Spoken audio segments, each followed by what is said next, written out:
These are the Sunday recommendations for my free email list for September the 4th, 2022. The blog post this week is an announcement of the availability of my timeline 1900 to 2021. The blog post includes the introduction from the volume. Second recommendation, Olin Levi Warner and Herbert Adams, Figures of Truth and Research, 1896 to 1898. These are lovely allegorical representations of what scholars ought to be striving for in the Library of Congress, where they appear as a set of double doors, and elsewhere. As a teenager, Warner, 1844 to 1896, won a prize at a state fair in Connecticut for his sculpture, but he could not afford to study art, so he saved money while working for 6 years as a telegraph operator.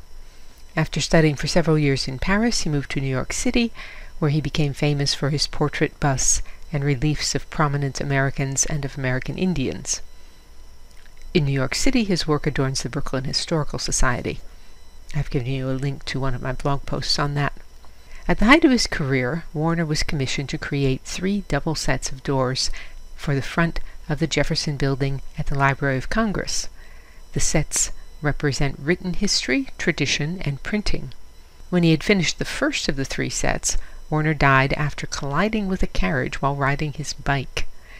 These bronzed plaster reliefs are his models for the southernmost set of doors, written history, with allegorical figures of Truth, who holds a mirror, which is a symbol of accurate observation, and Research, who holds the lit torch of knowledge. Herbert Adams completed the reliefs based on these models. These photos were taken at the Metropolitan Museum of Art in 2017. The label noted that they were in the collection of the City of New York. The third recommendation is a poem by Burton Braley, 1882 to 1966, called Adventurers of Science. And these 2 reliefs work as the illustration for it. With a microscope and a butterfly net and a specimen case they go into the heart of an African swamp or a jungle in Borneo, or with shovel and pick where the sand lies thick over cities a long time dead, they dig down deep where the dead kings sleep to learn of the lives they led.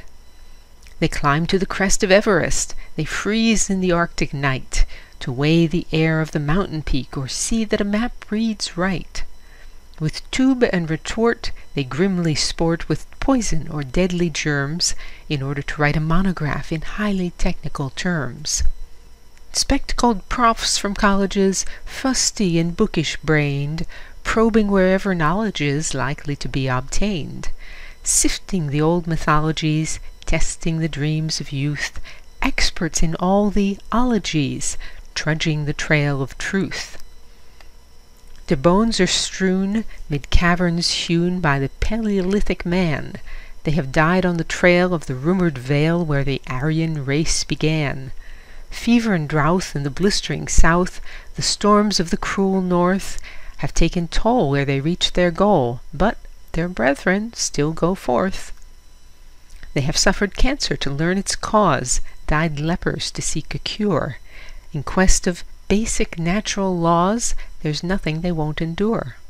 Theorists, highbrows, and logothetes, who nevertheless will dare the ends of the earth and the gates of death, if knowledge is waiting there. Little of fame they get for it, and poor they live and die. Knowledge they seek, and sweat for it, that the world may gain thereby. The world that learns but tardily, and grudgingly too, in sooth, while ever these pedants heartily fare forth on the trail of truth. The fourth recommendation this week is a delightfully light-hearted movie. DianeDurantewriter.com has hundreds of posts on sculpture, painting, architecture, and my other obsessions.